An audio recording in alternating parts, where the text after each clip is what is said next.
All right, back with our experiment in conversational exposition here. I'm having fun with this. Yeah. It's a good time. It's good. Good. Okay, good. Working our way through Exodus chapter 22, and we're taking these laws that God gave to the judges of Israel to decide court cases that would come to them. And since the laws are kind of given in units and segments, that's how we're considering it.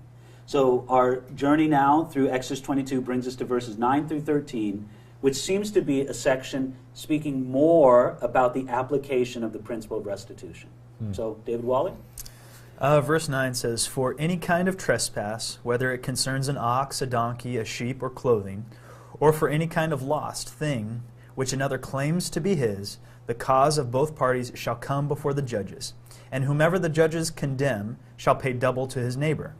If a man delivers to his neighbor a donkey, an ox, a sheep, or any animal to keep, and it dies, is hurt, or driven away, no one seeing it, then an oath of the Lord shall be between them both, that he has not put his hand into his neighbor's goods, and the owner of it shall accept that, and he shall not make it good. But if, in fact, it is stolen from him, he shall make restitution to the owner of it. If it is torn to pieces by a beast, then he shall bring it as evidence, and he shall not make good what was torn."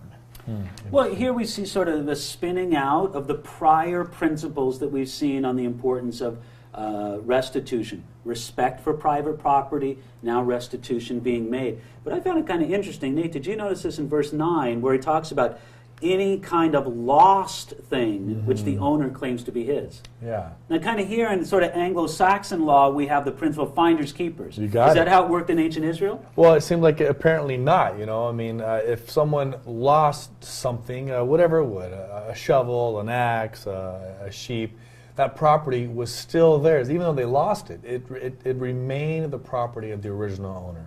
Okay, so if you lose an axe, and then I suddenly find an axe, Right. you know, and wow, this axe works really good. You come over and notice that this axe that I have looks awfully lot like the Right. one you lost.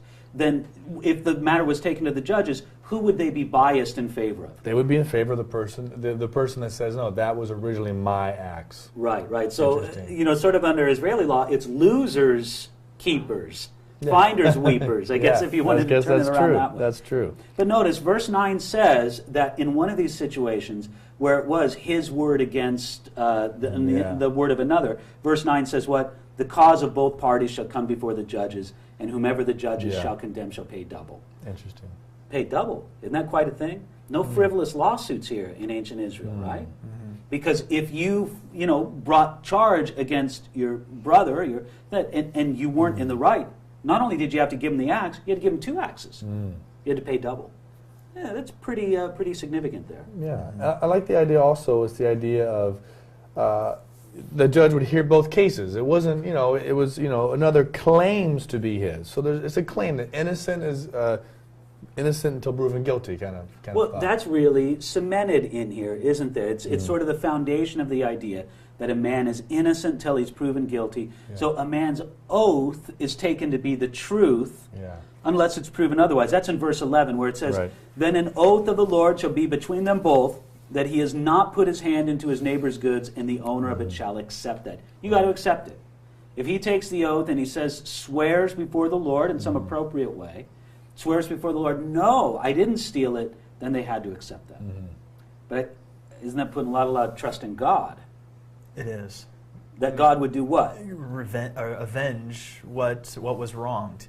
You know, if I'm lying, if it's liar, liar, pants on fire, then God would light me up for that in that situation. That's really where it's putting the trust in the Lord at. Interesting. All right, verse 10 talks about these laws. If a man delivers to his neighbor a donkey, an ox, a sheep, or any animal to keep it, and it dies, is hurt, is driven away, no one's seeing it, then what happens? Well, here, what do? Then you go to the oath. Right. The guy says, no, I didn't steal it, I didn't slaughter that. How can you tell? Nobody saw it. There's no evidence other than this. In the absence of contrary evidence, you accept somebody's word. And so, the innocent until he's proven guilty. Yeah.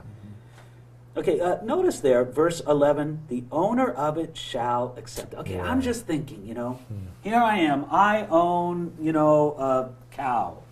And I'm going to go on vacation for a couple weeks. I'm going to go to Jerusalem and go to the feast.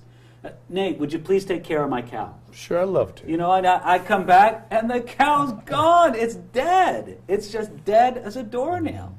And we go through it, and you swear it. And I didn't do it. Lightning struck the cow. I mean, I didn't have anything to do with it, this or that. And then it just says, I have to accept that. Yeah. You know, that's tough for people to do. You think about it, especially in our age, it's sort of given over to litigation. We want to blame somebody for everything.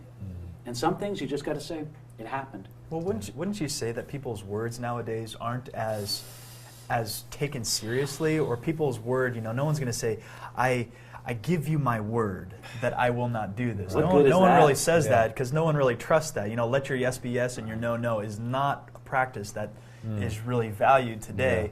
You know, the Bible lays it out. Let those yeses be yeses and let those no's be no's. That's how we should be talking to one another. But today, I mean, it just seems that people are a little bit more suspicious, a little bit, little less trusting of people's words. Well, should we say a little bit less integrity? Right. Where you know, this system that the Bible gives to us, you could see how it's engineered to work with people who fear the Lord. Yeah.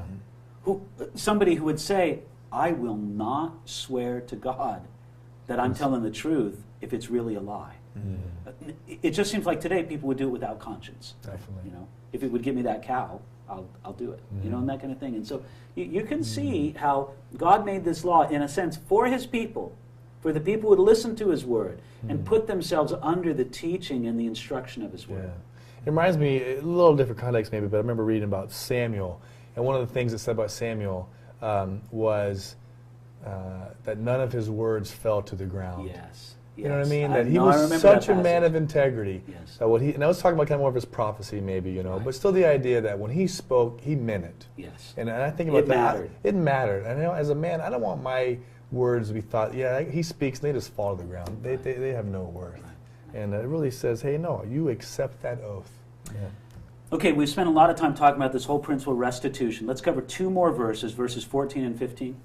If a man borrows anything from his neighbor, and it becomes injured or dies, the owner of it not being with it, he shall surely make it good. If its owner was with it, he shall not make it good. If it was hired, it came for its hire.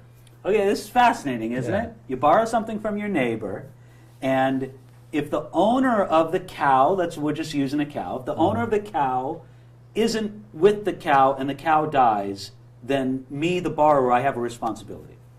But if the owner of the cow is with the cow when it dies, it's assumed that the owner of the cow would take responsibility over it. But notice at verse 14, the obligation is, he shall surely make it good. Yeah. Well, you know, that's the idea. Sometimes this loss is suffered and no one's to blame, but where somebody is to blame, you had to make restitution. You had to step up and be responsible. Again, great principles. Well, again, it just reminds us of how grateful we are. David, you brought this up on our last one. How grateful we are that when we squandered the responsibilities that God gave to us, that we have a Redeemer who makes restitution for us. That's something we always want to be mindful of. We owed a debt we could not pay. He paid the debt we could not owe. Oh, that's right. It really applies like to that. this That kind we of could not principle. A pay. debt we could not pay. There it is. That's it. You got it straight here? I think Get it I right got in your own mind Yeah, first. exactly. You got it. Good. Oh, good. All right. Well, this puts an end to this little section here. Since the beginning of the chapter, the first 15 verses, it's all been about principles of restitution applied in different places. Now, starting with verse 16, we're going to move on to something different. Sweet.